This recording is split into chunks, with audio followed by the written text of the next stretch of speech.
बिस्मिल्लाहिर्रहमानिर्रहीम सल्लल्लाहु ताला अला मुहम्मद व अला आलिहि व सहबिहि व बारिक वसल्लम। स्टूडेंट्स, हम लोग चैप्टर नंबर 10 जो है वो स्टार्ट करने जा रहे हैं और हमारा चैप्टर है हायर परचेज। हायर परचेज अगर बिल्कुल सादा लफ्जों में बात की जाए तो किस्तों पर जो चीजें खरीदते हैं उसको हम कहते हैं। ये लफ्ज किस्तों या इंस्टॉलमेंट इसलिए मैंने यूज किया क्योंकि इससे हमारा आम वास्ता पड़ता है। हम अपनी रोजमर्रा लाइफ में चीजें जो हैं वो किस्तों पर खरीद लेते हैं। किस्तों पर चीज खरीदते हैं तो उस वक्त क्या होता है जनाब? उस वक्त ये होता है कि चीज जितने की होती है वो हमें उतने की नहीं मिलती, उससे थोड़ी सी महंगी मिलती है।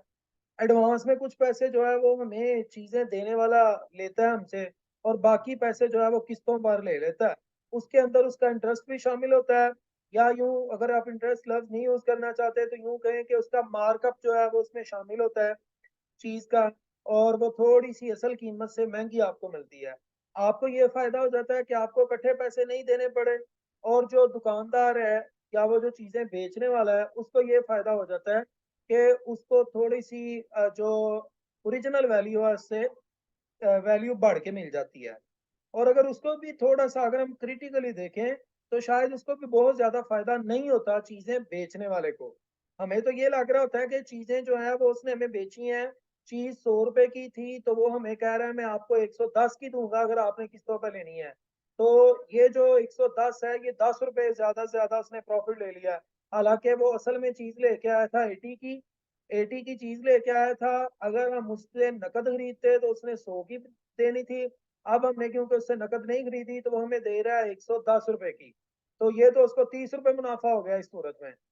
तो ऐसा नहीं है, देखने में 30 रुपए मुनाफा लग रहा है, लेकिन बात यह है कि आपने अब कौन सा उसे 110 इकट्ठे ही दे देने हैं?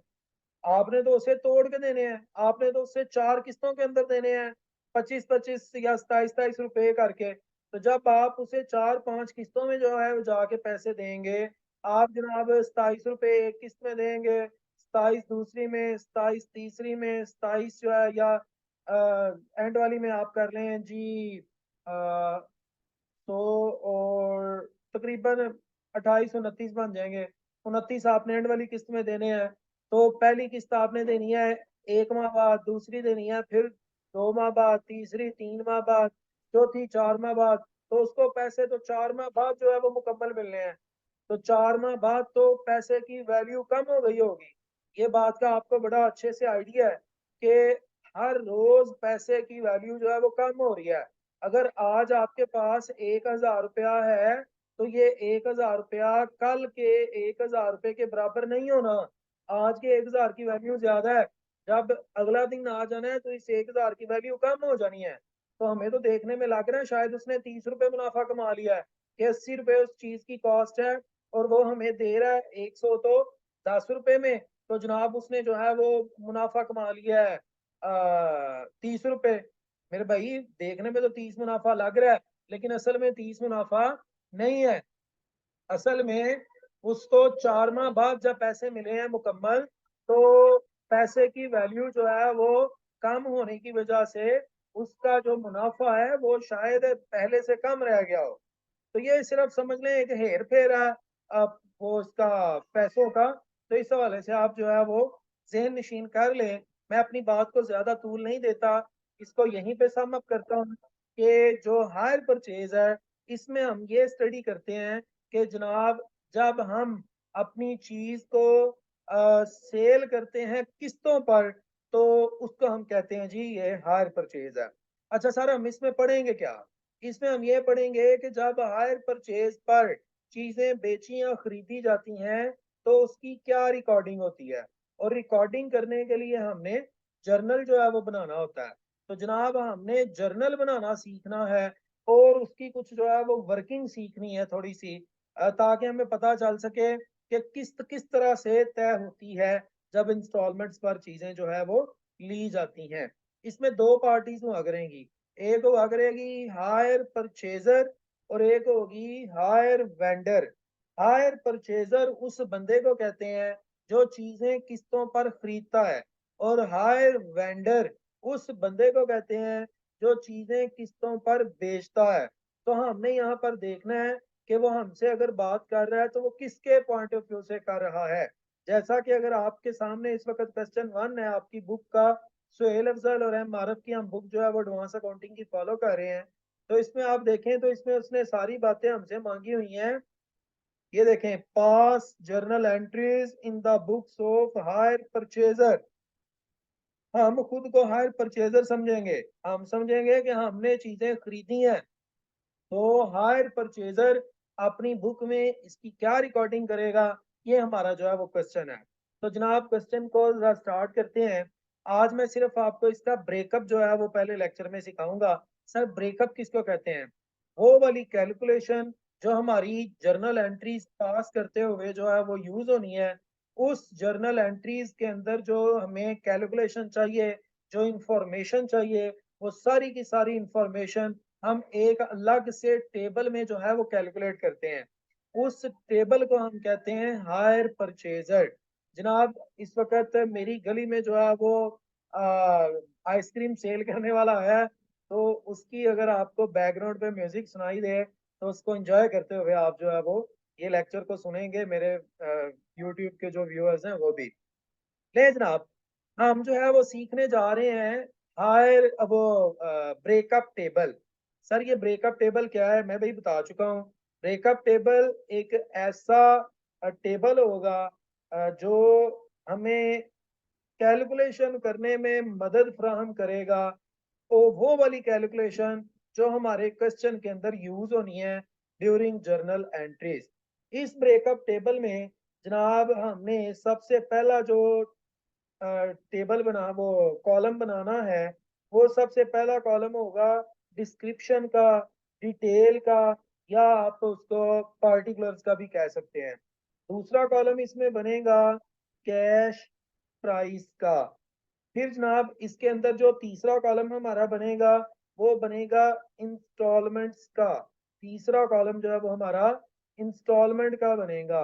और जो चौथा कॉलम है वो टोटल प्राइस का बनेगा। अब वो जो इंस्टॉलमेंट वाला कॉलम होगा ना, उसको मजीद फिर दो हिस्सों में हमने तकसीम किया होगा।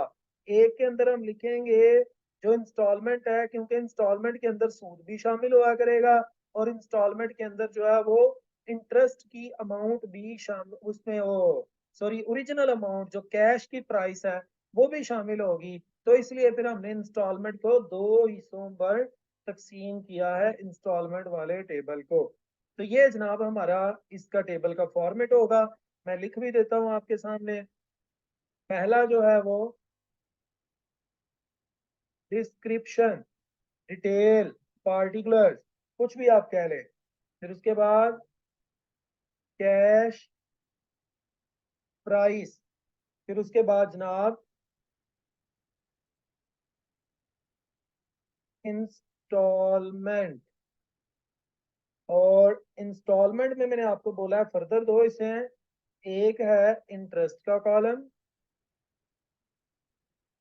और एक है कैश प्राइस का कॉलम। और ये वाला कॉलम होगा हमारा टोटल अमाउंट का। तो जनाब इसको हम कहते हैं ब्रेकअप टेबल। ब्रेकअप टेबल, ये ब्रेकअप टेबल ये क्वेश्चन का हमारे हिस्सा हुआ करेगा। ऑल दो कि उसकी रिक्वायरमेंट तो हमारे पहले क्वेश्चन में जर्नल एंट्रीज पास करें, लेकिन जर्नल एंट्रीज पास करने के लिए जो सारी इंफॉर्मेशन है वो हमें ब्रेकअप टेबल से मिलेगी। तो ले जी मूव करते हैं क्वेश्चन पे वापस और क्वेश्चन पढ़ते हैं उसने हमें क्या बोला है। ले जी भैया, कहता है from the following particular following information you are required to pass journal entries in the book of hire purchaser. तो जर्नल एंट्रीज पास करने के लिए तो आपको rule of debit and credit बड़े पक्के आने चाहिए। और अगर आपको rule of debit and credit नहीं आते तो आप जनाब अकाउंटिंग नहीं सीख सकते। आप rule of debit and credit सीखने के लिए मेरी दो तीन वीडियोस है इससे रिलेटेड। आप लिख सकते हैं basics of accounting by Aftab Attari, rule of debit and credit by Aftab Attari, application of rule of debit and credit by Aftab Attari. तो इस तरह से आपको किसी भी वीडियो को देख लें, आपको काफी जो है वो हेल्प मिलेगी rule of debit and credit सीखने में। लेकिन ये आपके पास अगली क्लास तक का टाइम है, rule of debit and credit सीख लीजिएगा। फिर हमने इसकी जर्नल एंट्रीज पास करनी है। आज हम इसका ब्रेकअप टेबल बना रहे हैं। तो जनाब क्या वो हमें दे रहा है इंफॉर्मेशन वो हमें कह रहा है कैश प्राइस हमारे पास है जी, मशीन जो है ना वो 1,11,750 रुपए की है, और मशीन खरीदने के लिए जो हमने एडवांस पेमेंट करनी है जिसको डाउन पेमेंट कहते हैं, वो 30,000 रुपये हमने एडवांस देना है, और जो बाकी बैलेंस है वो हमने 3 इंस्टॉलमेंट्स में देना है, 1, 2 और 3 इंस्टॉलमेंट्स। और वो 3 इंस्टॉलमेंट्स कितने कितने की हैं, 30-30 हजार की हैं, ये भी देखें उसने बताया हुआ है। रेट ऑफ इंटरेस्ट, जनाब हमने जो इंटरेस्ट पे करना है वो 5% पे करना है आउटस्टैंडिंग बैलेंस पे, ये भी अभी बात होगी कि आउटस्टैंडिंग बैलेंस क्या है। और जनाब ये है रेट ऑफ डेप्रीसिएशन, हमें डेप्रीसिएशन लेनी है डिमिनिशिंग बैलेंस मेथड के तहत। अ, जो बच्चे आईकॉम पढ़ के आए हुए हैं उन्होंने वहां पर भी डिमिनिशिंग बैलेंस मेथड सीखा है, जो बीकॉम में पढ़ के आए हैं बीकॉम पार्ट 1 में फाइनेंशियल अकाउंटिंग, तो उसमें भी डिमिनिशिंग बैलेंस मेथड पूरा डेप्रीसिएशन वाला एक टॉपिक है, उसमें हम पढ़ के आए हैं। तो ये आज उसका जो है वो थोड़ा सा अमल दखल भी होगा, लेकिन ये अमल दखल होगा हमारा खास तौर पे जब हमने जर्नल एंट्रीज पास करनी है उसमें। तो लें जी मूव करते हैं अपने ब्रेकअप टेबल पे और चलते हैं। आप बच्चे मुझे कैलकुलेशन करवाएंगे। टाइम हमारे पास जो है वो इस वक्त 6 मिनट है, 6 मिनट में हमें अपना क्वेश्चन कंप्लीट करना है। तो आप जरा मुझे बताइएगा जनाब। ले जी, हमने जो है वो मशीन खरीदी, हमने मशीन को खरीदा है कितने पर, 1 लाख। बोल दें जरा जल्दी, अब एक बच्चा अपना माइक अनम्यूट कर ले और बोलता जाए।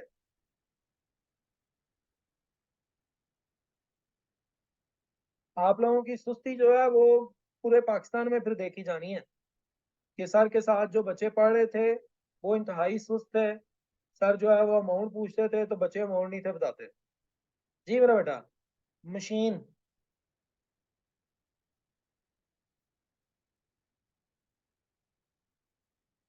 जी आप लोग वाकई सुस्त हैं, तो कोई बात नहीं बेटा, नुकसान तो आप लोगों का होना है।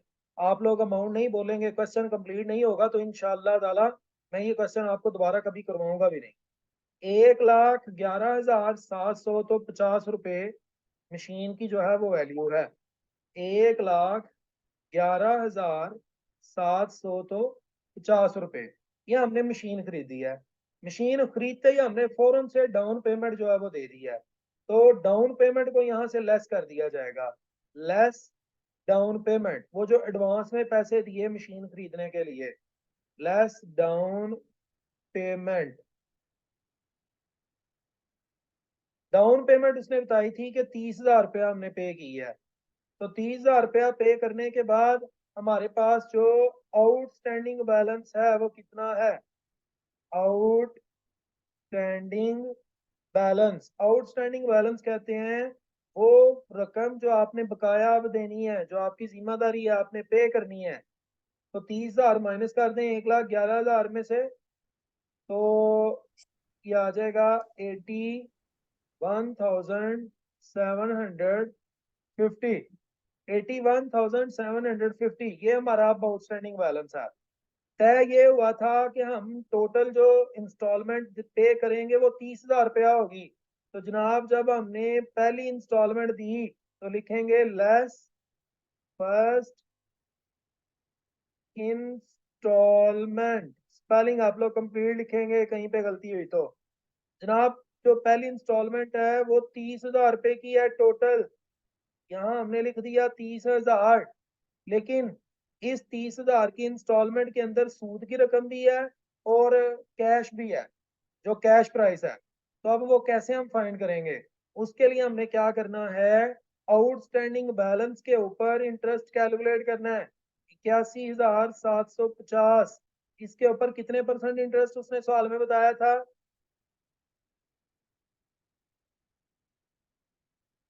सवाल में उसने इंटरेस्ट बताया था 5%। तो 5% इंटरेस्ट की अमाउंट मुझे कैलकुलेट करके बताएं। Multiply by 5 divided by 100। जी क्या इंटरेस्ट की अमाउंट आई, सर 4087.5। 4087.5 है, तो उसको 88 कर लें, राउंड कर लिया। अब आप क्या करें, 30,000 में से ये इंटरेस्ट की अमाउंट को माइनस कर दें। 30,000 में से इंटरेस्ट की से अमाउंट 25,000 25,000 से 29.2.5 25,000 912.5 912 क्योंकि हम उसको राउंड कर चुके हैं। तो ठीक है सर। 25,912 को यहाँ से माइनस करेंगे। यहाँ से जब इसको माइनस कर देंगे तो हमारे पास आ जाएगा बकाया आउटस्टैंडिंग बैलेंस। पहली इंस्टॉलमेंट हम पे कर चुके हैं, इसी तरह बाकी भी पे करनी है। सर आउटस्टैंडिंग बैलेंस जी 55,000 5837 55,837। अब जनाब हमने दूसरी इंस्टॉलमेंट पे करनी है तो लिखेंगे लेस सेकंड इंस्टॉलमेंट जी सेकंड इंस्टॉलमेंट फिर से 30,000 की है, क्योंकि उसने खुद बोला हुआ है कि आपने 3 इंस्टॉलमेंट पे करनी है इक्वल अमाउंट की 30,000 की। तो 30,000 की सेकंड इंस्टॉलमेंट है, लेकिन इसके ऊपर इंटरेस्ट कितना है वो हमने कैलकुलेट करना है आउटस्टैंडिंग बैलेंस पे। 55,837 के ऊपर 5% कैलकुलेट करें तो क्या आया इंटरेस्ट?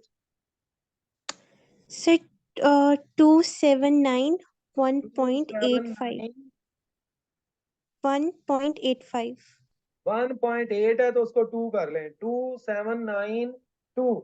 तो जनाब अब आप 30,000 में से 2792 को माइनस कर दें तो आपको कैश प्राइस मिलेगी।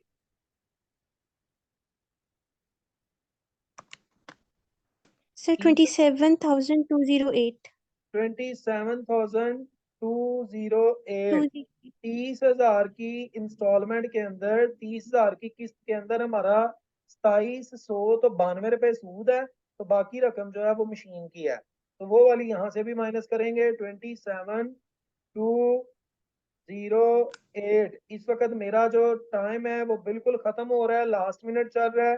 थर्ड इंस्टॉलमेंट हमने पे करनी है, हमारा आउटस्टैंडिंग बैलेंस पता नहीं कितना रह गया है।